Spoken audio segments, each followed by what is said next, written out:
Hello, good morning, and sorry, just trying to get this focused a bit better. So I'm sort of out and about this morning. I'm just going to make a recording. I'm just going to be talking a little bit about probably the key reason why I choose to stay single in my 70s. Now, this is probably quite controversial as far as a lot of people are concerned, but to me it's something that's quite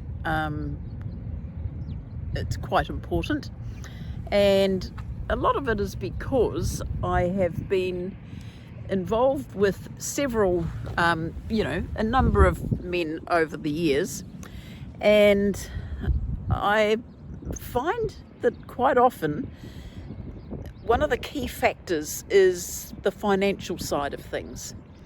Now, I've always worked hard. I've always tried to be thrifty. I've never been, spending wildly on anything. But throughout my life, I've sort of met three different sorts of people.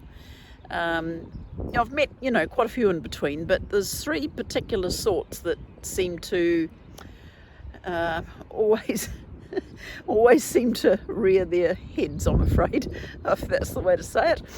I think the first one is the sort of person that you meet that you feel you've got a good relationship with, but then you find that they've got no interest in bettering themselves.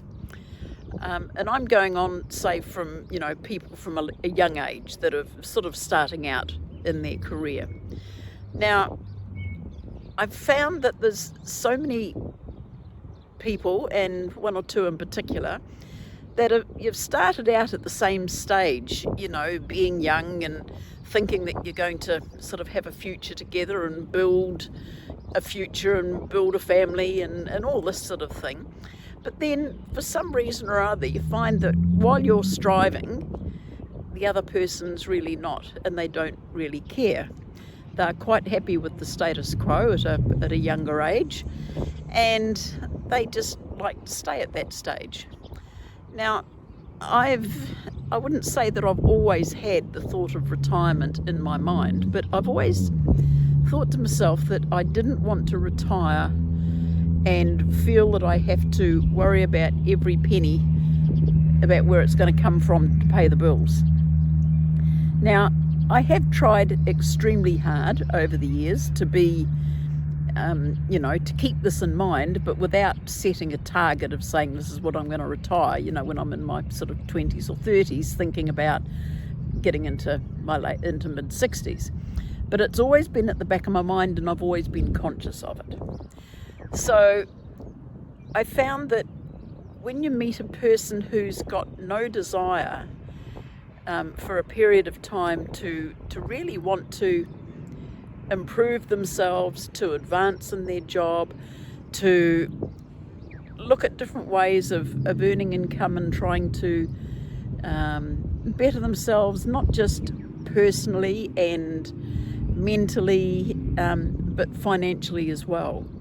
Now, there's ways that you can develop yourself that don't have to hinge on money. You can become a better person. You can do things that are more suited to helping other people, which is a very, it's a good attitude to have all through life, is that if you can offer assistance to other people at any time, then that's always a good thing. Now, when you meet someone that really doesn't care about anyone else in their life, other than just as long as they're having a good time and, think that life's going to be a box of fluffies for the rest of their life, it sort of wears a wee bit thin at times. So that's sort of the one sort of person, or, a group of people that I've met over the years. And to me, when you've got no ambition or idea to get yourself in a better position, then that doesn't really ring true with me. Now I've got my dog out here. Bailey! Bailey! So he's down there at the back there somewhere. Come on, this way. Yep, he's making his way here slowly. I just hope he doesn't go through that mud puddle. Oh, that's old Bailey. Oh, you're going to have a sit down now. He's going to have a little sit down in the shade. Okay, now that takes me to the second group of people. Now the second group of people are those that really are keen on having a friendship and a relationship with you. And they've made their way a little bit in life, but probably in no better situation than I've ever been in.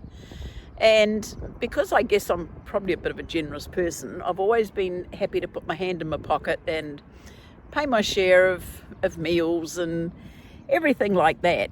And when it gets to a stage where you get into a better financial position than that person,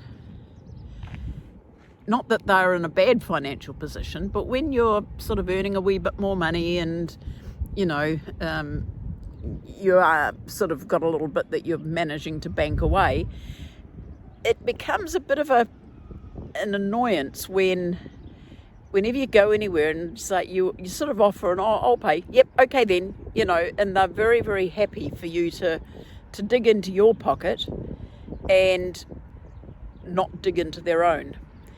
Now, there are people that I know like this, that we'll go out and do things together, and then when it comes to paying the bill, it's sort of like there's a deathly silence.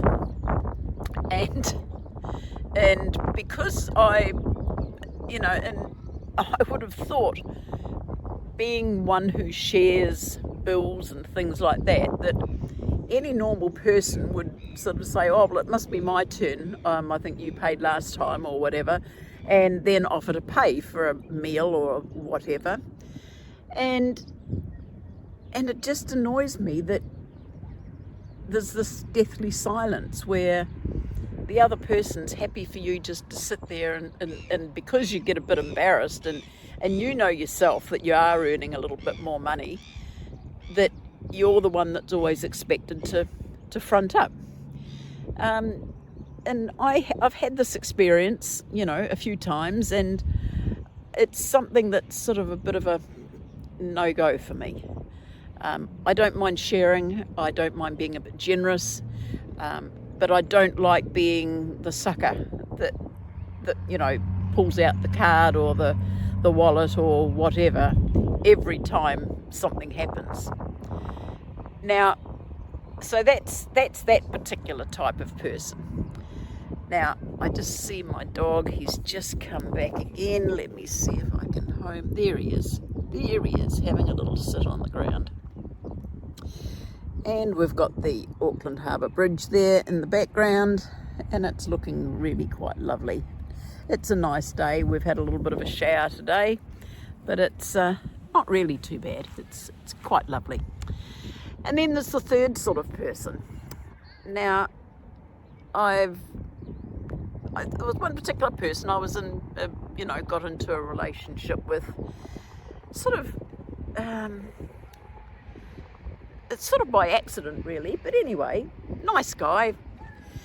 First couple of months or so, we would sort of go out and, it was have lunch or whatever, and always seemed, quite happy to go 50-50 or take turns.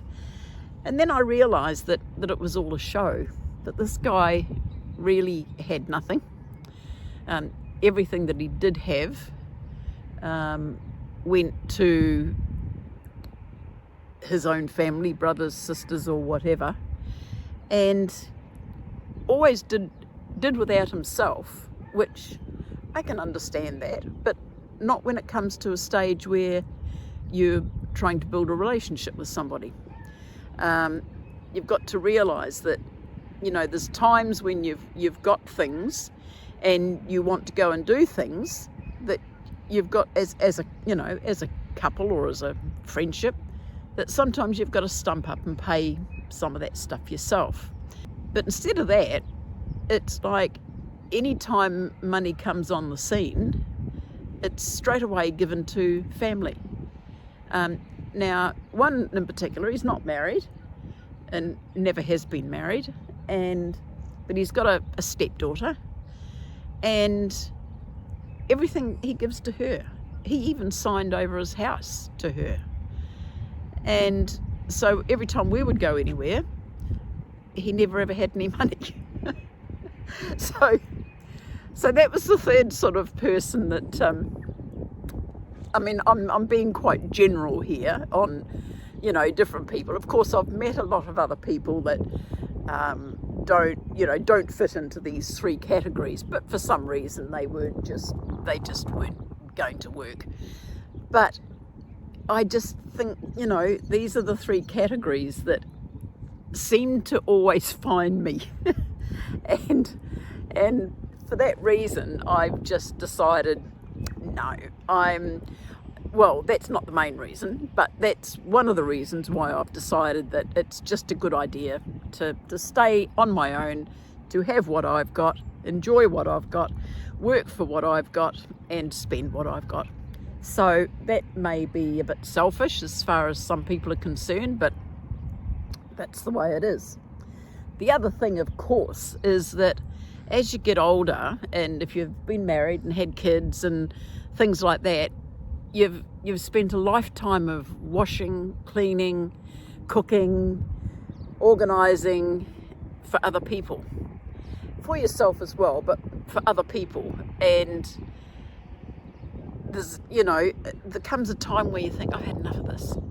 I don't want to be a skivvy for anybody anymore. So that's probably the main reason. I do have to qualify that with that I do have my brother living with me who has got special needs, but he's in a way very independent. He is very easy to look after. He's not demanding, and he's got no influence at all on what I do or what I spend my money on.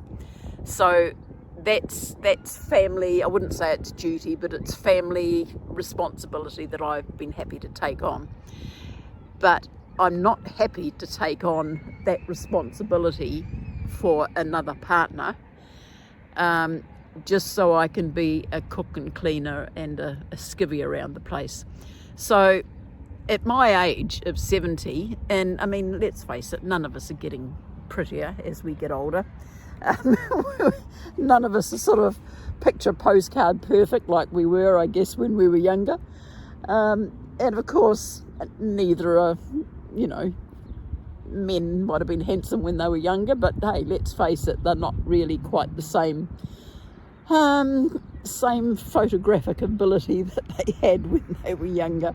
And that's putting it nicely. I don't mean to say, I've got no worries about anybody aging, but that's just a fact of life. And I don't expect anybody to come knocking at my door because, as I say, we all get older and, that's just the way it is. But I think that's probably the main reasons why I'm happy to stay single or to stay, unmarried, unpartnered, into my 70s. And I don't have any regrets. Occasionally, it's a bit hard when you want to try and get a lid off a jar or something like that. Well, my brother can do that for me. He's got strong hands. I've got good family. I've got a lovely son-in-law that helps out when he knows I need something done, and which I reward him for.